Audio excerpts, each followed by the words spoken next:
যে দাওয়াতের মধ্যে শরীয়ত বহির্ভূত কাজ হয়, আজকে সমাজে ওলিমার নামে যে প্রচলন রয়েছে, গুনাহ আর গুনাহ, গুনাহ আর গুনাহ। বিভিন্ন বিবাহ অনুষ্ঠানে দেখা যায় মেয়ে এবং পুরুষেরা অর্থাৎ ছেলে মেয়ে একসাথে ওই বিবাহের মধ্যে খানার আয়োজন করে। দেখা যায় এমন ওলিমা হয় যেখানে গান বাদ্যর আসর বসায়, যেখানে গুনার কাজ হয়। এমন ওলিমা গ্রহণ করা যাবে না, এমন দাওয়াত গ্রহণ করা যাবে না। আবার দেখা যায় অনেকে ওলিমার নামে বিভিন্ন জায়গায় টেবিল বসিয়ে বিভিন্ন উপহার নেওয়ার জন্য বসে থাকে। না, এটা শরীয়ত বহির্ভূত কাজ, এটা ওলিমা না। ওলিমা হলো গরিব মিসকিন অসহায় আত্মীয় স্বজন সকলেই ওই বিবাহের ভিতরে অংশগ্রহণ করবে। আজকে দেখা যায় অনেক জায়গায় আছে যারা বিবাহ ওলিমা খাওয়ায়, দেখা যায় তাদের ভিতরে অনেকে আছে গরিবদেরকে দাওয়াত দেয় না, বড় বড় বড় লোকদেরকে দেখে মুখ দেখে দেখে দাওয়াত দেয়। না, এটা ওলিমা হতে পারে না। রাসূলুল্লাহ সাল্লাল্লাহু আলাইহি সাল্লাম বলেন যে বিবাহের ভিতরে শুধু বড় লোকদেরকে দাওয়াত দেওয়া হয়, গরিবদেরকে দাওয়াত দেওয়া হয় না। ওই বিবাহের খাওয়া হলো সবচাইতে নিকৃষ্ট খাওয়া। তাহলে ওই ওলিমা গ্রহণ করা যাবে না। রাসূলুল্লাহ সাল্লাল্লাহু আলাইহি সাল্লাম হাদিসের মধ্যে বলেছেন, ইজা দাআকা ফাআজিবহু, যখন কোন মুসলমান তোমাকে দাওয়াত করে তুমি তার দাওয়াত কবুল করো। তাহলে আমাদেরকে দেখতে হবে দাওয়াতের ভিতরে শরীয়ত বহির্ভূত কোনো কাজ আছে কিনা। যদি শরীয়ত বহির্ভূত কোনো কাজ থাকে তাহলে দাওয়াত কবুল করা যাবে না। আর যদি শরীয়ত বহির্ভূত কাজ না থাকে তাহলে ওলিমা গ্রহণ করতে হবে। রাসূল বলেন যদি ওলিমা গ্রহণ না করে তাহলে সে আল্লাহ এবং আল্লাহর রাসূলের অবাধ্যতা করবে। চেষ্টা করতে হবে যত সম্ভব ওই জায়গায় উপস্থিত হওয়া। 3 নম্বর, নবীজি সাল্লাল্লাহু আলাইহি সাল্লাম হাদিসের মধ্যে বলেন, ওয়া ইজাস্তানসাহাকা ফানসাহ লাক, যখন কোন মুসলমান তোমার কাছে উপদেশ চায় তুমি তাকে সৎ উপদেশ দাও। আজকে দেখা যায় আমরা উপদেশ দিই না, বরং একে অপরের সাথে কিভাবে দূরত্ব সৃষ্টি হবে, কিভাবে একে অপরের প্রতি ক্ষিপ্ত হবে, কিভাবে একে অপরের সাথে ঝগড়া হবে, আমরা এমন কাজ করি কি করি না? আমরা এমন কাজ করি, অনেকে আছে। অথচ ওই ব্যক্তি আমার কাছে সৎ উপদেশ চেয়েছে, আমি তাকে সৎ উপদেশ না দিয়ে বরং আমি তাকে খারাপ উপদেশ দিয়েছি। না ভাই, এটা করা যাবে না। এই কারণে কোনো ব্যক্তি যদি, কোনো মুসলমান যদি আমার কাছে সৎ উপদেশ চায় তাহলে আমি তাকে সৎ উপদেশ দিতে হবে। এখানে রাসূলুল্লাহ সাল্লাল্লাহু আলাইহি সাল্লাম হাদিসের মধ্যে বলছেন উপদেশ দেওয়ার বিভিন্ন ধরন হতে পারে। মনে করেন এক ব্যক্তি বিপদে পড়ে গেছে, আপনি তার কল্যাণকামী হন, যত সম্ভব তাকে বিপদ থেকে রক্ষা করেন। কারণ আপনার এক মুসলমান ভাই বিপদে পড়ে গেছে, আপনার হক হলো তাকে বিপদ থেকে রক্ষা করা, যত সম্ভব চেষ্টা করা তাকে ওই বিপদ থেকে উদ্ধার করা। যেই কাজে হোক না কেন আপনি তার কল্যাণকামী হবেন, আপনি তাকে সৎ উপদেশ দিবেন। কারণ এক মুসলমান অপর মুসলমানের ভাই, কেমন যেন সমস্ত মুসলমান একটা দেহ তুল্য।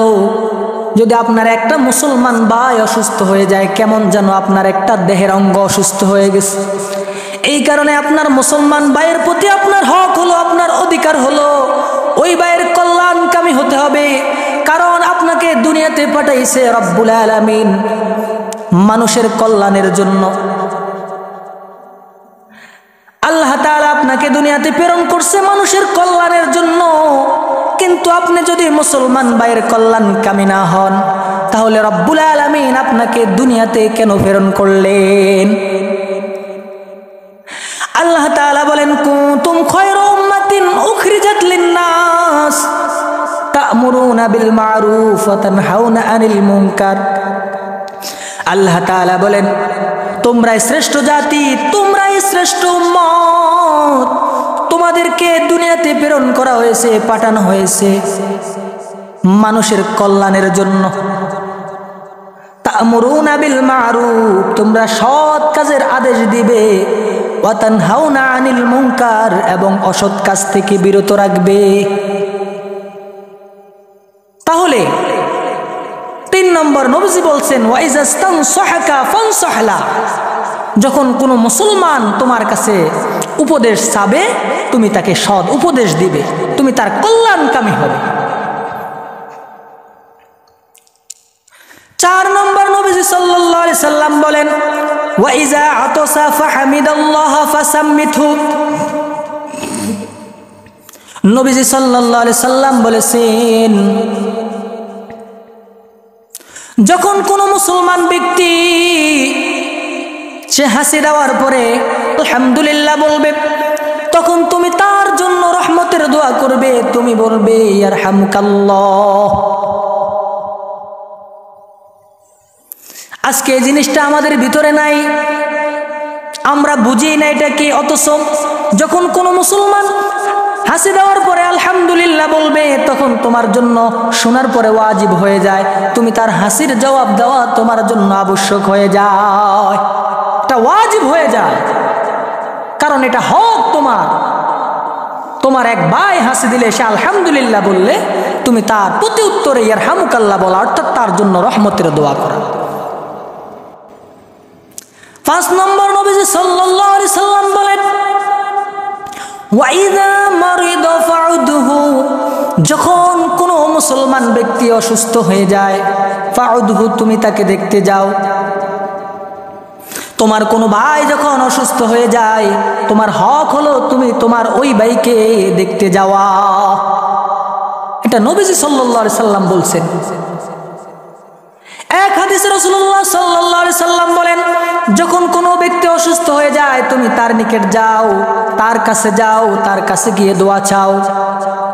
নবীজি সাল্লাল্লাহু আলাইহি সাল্লাম বলেন, তার দোয়া ফেরেশতাদের দোয়ার ন্যায়। অর্থাৎ অসুস্থ ব্যক্তি যদি তোমার জন্য দোয়া করে, রব্বুল আলামিন ওই দোয়া কবুল করবে। এই কারণে অসুস্থ ব্যক্তিকে দেখতে যাওয়া, এটা রাসূল বলছে তোমার হক, তোমার ভাইয়ের প্রতি। আজকে দেখা যায় আমরা অসুস্থ ব্যক্তিকে দেখতে যাই না, বরংস আমার ভিতরে যদি কোনো বড়ত্ব থাকে, কোনো অহংকার থাকে, বলে কেন আমি তাকে দেখতে যাব?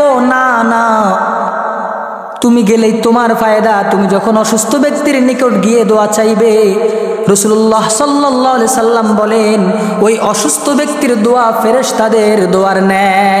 অর্থাৎ ফেরেশতারা দোয়া করলে রব্বুল আলামিন যেভাবে দোয়া কবুল করে, ওই অসুস্থ ব্যক্তি যদি তোমার জন্য দোয়া করে, রব্বুল আলামিন ওই ব্যক্তির দোয়া কবুল করবে। 6 নম্বর নবীজি বলেন, ওয়া ইযা মাতা ফাত্তাবিহু, যখন তোমার কোনো মুসলমান ভাই ইন্তেকাল করে, তাহলে তার প্রতি তোমার হক হলো তুমি ওই মুসলমান ভাইয়ের জানাজায় শরীক হওয়া, অংশগ্রহণ করা।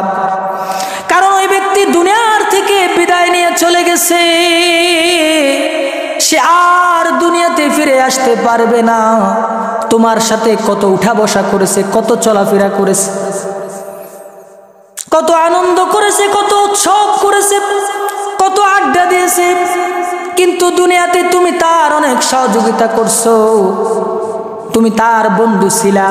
কিন্তু আজকে তোমার ভাই ইন্তেকাল করেছে, কিন্তু এখন সে তোমার কাছে আর কিছু চাইতে পারে না। কিন্তু এখন তোমার হক হলো, তার সবচাইতে উপকারের জায়গা হলো তুমি গিয়ে তার জানাজায় শরীক হয়ে তার জন্য দোয়া করা। এটা সবচাইতে তোমার কাছে সে পাওনা। তার জন্য সবচাইতে উপকারী জিনিস হলো তুমি তার জানাজায় গিয়ে তার জন্য দোয়া করা। হযরতে আয়েশা সিদ্দিকা রাদিয়াল্লাহু তাআলা আনহা থেকে বর্ণিত, রাসূলুল্লাহ সাল্লাল্লাহু আলাইহি সাল্লাম বলেন, 100 সংখ্যক ব্যক্তির একটি জামাত যদি কোনো মুসলমান ব্যক্তির জানাজায় গিয়ে তার জন্য রহমতের দোয়া করে, ক্ষমার দোয়া করে, রাসূলুল্লাহ সাল্লাল্লাহু আলাইহি সাল্লাম বলেন আল্লাহ রাব্বুল আলামিন ওই দলের দোয়া করার সাথে সাথে কবুল করে নেয়। আরেক হাদিসে হযরতে ইবনে আব্বাস রাদিয়াল্লাহু তাআলা বর্ণনা করেন নবীজি সাল্লাল্লাহু আলাইহি সাল্লাম বলেন কোন মুসলমান ব্যক্তি ইন্তেকাল করার পরে এমন 40 জন লোক যারা আল্লাহর সাথে কখনো কাউকে শরীক করে নাই, যদি এমন 40 জন ব্যক্তি ওই ব্যক্তির জানাজায় শরীক হয়ে তার জন্য ক্ষমার দোয়া করে, তারা দোয়া করার সাথে সাথে রব্বুল আলামিন ওই ব্যক্তিদের দোয়াগুলোকে কবুল করিয়া নেয়। তাহলে কত উপকার ওই ব্যক্তির। এখন বলতে পারেন হুজুর তাহলে এটা তো শুধু তার ওই ব্যক্তির উপকার হলো, তাহলে আমাদের ফায়দা কি হলো? রাসূলুল্লাহ সাল্লাল্লাহু আলাইহি সাল্লাম অপর এক হাদিসের মধ্যে বলেন যদি কোনো মুসলমান ব্যক্তির জানাজার মধ্যে কোনো মুসলমান ভাই শরীক হয় তাহলে সে 1 রাত পরিমাণ সওয়াব অর্জন করে। আর রাসূলুল্লাহ সাল্লাল্লাহু আলাইহি সাল্লাম বলেন যদি ওই ব্যক্তি তাকে দাফন দেওয়া পর্যন্ত তার সাথে থাকে তাহলে 2 রাত পরিমাণ সওয়াব অর্জন করে। সাহাবায়ে কেরাম জিজ্ঞাসা করলো ইয়া রাসূলুল্লাহ ইয়া হাবিবাল্লাহ 2 রাত কি? নবীজি সাল্লাল্লাহু আলাইহি সাল্লাম বললেন 2টা বড় বড় পাহাড় পরিমাণ সওয়াব। তাহলে রাসূলুল্লাহ সাল্লাল্লাহু আলাইহি সাল্লাম বলছেন যদি তোমরা জানাজা এবং দাফন পর্যন্ত শরীক হতে পারো রব্বুল আলামিন তোমাদেরকে 2টা উহুদ পরিমাণ পাহাড়ের সওয়াব দান করবে। এজন্য রাসূলুল্লাহ সাল্লাল্লাহু আলাইহি সাল্লাম আমাদেরকে বলেছেন তোমরা জানাজায় অংশগ্রহণ করো, কারণ এটা তোমার মুসলমান ভাইয়ের প্রতি তোমার হক। এজন্য আমরা 6টা হক এক মুসলমানের প্রতি অপর মুসলমানের, আমরা এগুলো আদায় করার চেষ্টা করব। আমরা একজনের প্রতি অপরজনে মহব্বত সৃষ্টি করব। যখন এক মুসলমান অপর মুসলমানের সাথে সম্পর্ক তৈরি হয় তখন শত্রুতামি থাকে না, তাদের ভিতরে মিল মহব্বত পয়দা হয়ে যায়। আর যখন মিল মহব্বত পয়দা হয়ে যাবে তখন রব্বুল আলামিনের গায়বী সাহায্য চলে আসবে। এজন্য আল্লাহ রব্বুল আলামিন আমাদেরকে এক মুসলমানের প্রতি অপর মুসলমানের 6টি হক আদায় করার তৌফিক দান করুন।